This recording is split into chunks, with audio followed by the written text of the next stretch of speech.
Менин суроом аскер прокуроруна. Бул жыштык сатуудагы коррупция боюнча сиздер бир канча адамдарды кармадыңыздар. Байланыш агенттигинин экс чиновниги кармалды. Тиги ушул боюнча жалпы ущерб канча болуп атат? Анан алар айрым өкмөттөгү жогорку кызмат адамдарына дагы көрсөтмө берип атат деп атат. Ушул боюнча айтып берсеңиз. Азыр бул кылмыш боюнча 5 адам камакка алынган. Тергөөнүн купуясы бар, мен бардык жагдайларды айтып бере албаймын азырынча. Ущербті да такталып атат азыр. Бирок өкмөттөгү жогорку кызмат адамдары сурак берип атат да, ошону айта аласыз да жок дегенде. Сурак берип атат. Түшүнүктүү. Менимче ушуну коомчулукка тезирээк жарыялап коюшубуз керек, анткени бул жерде миллиарддаган акча тууралуу кеп болуп атат. Сиздер өзүңүздөрдүн мындай коррупцияга каршы күрөшүүдөгү эркиңиздерди көрсөтүшүңүз керек деп ойлойм. Бизде Өткүрбек Асылбекович, жанагы мыйзамсыз байуу боюнча жалпы 17 адамга мамлекеттик чиновникке кылмыш иши козголгон дедиңизби? 19 РП катталган материалды атасыз. Камалгандары барбы жокпу? Камалгандар бар, камакта отургандар бар бүгүнкү күндө. Зилалиев мисалы, э? Зилалиев, ооба. Ошондо жалгыз Зилалиев Кыргызстанда азыр мыйзамсыз байоо боюнча бир эле ошол камалды да. Шадиев качып кетти. Ооба. Эми азыр ушул мыйзамсыз байыгандар өмүр бою мамлекеттик кызматта иштеп, бирок олигархка айланган адамдарга коомдо мындай жек көрүү, аларга иренжүү пайда болду.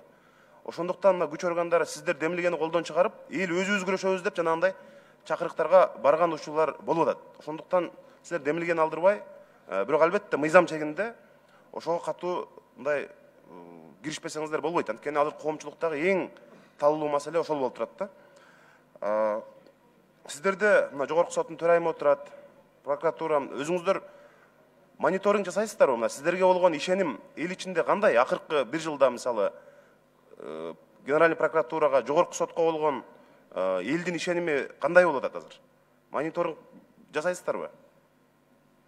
Жанарбек Кубаныч, биз өзүбүзгө эмес бардык мамлекеттик структураларга анализ жасайбыз, бизге эле эмес.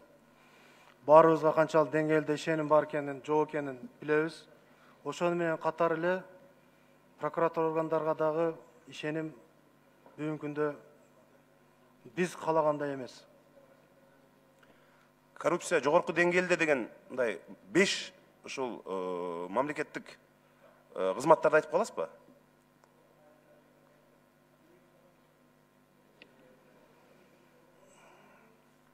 Biz dokladda aytып өттүк, козголгон кылмыш иштер боюнча биз РП катталган кылмыштар боюнча айтайлы. Көбүнчө бизде мына жол министр, транспорт министрлигинде, билим берүү министрлигин көрсөтүп өттүк, экотекс инспекцияны көрсөтүп өттүк.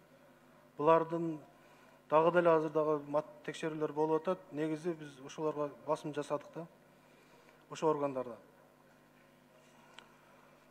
Рахмат. Мына мен дагы бир жолу айтып өтөйүн, жанагы коомчулукта топ-топко чогулушуп, жанагы мыйзамсыз байыган чиновниктерге болгон мындай жек көрүүнү сиздер туура кабыл алып, ошолорго тескерисинче кызматташууга барып, ошондой бир иш кетиш керек деп ойлойм. Рахмат.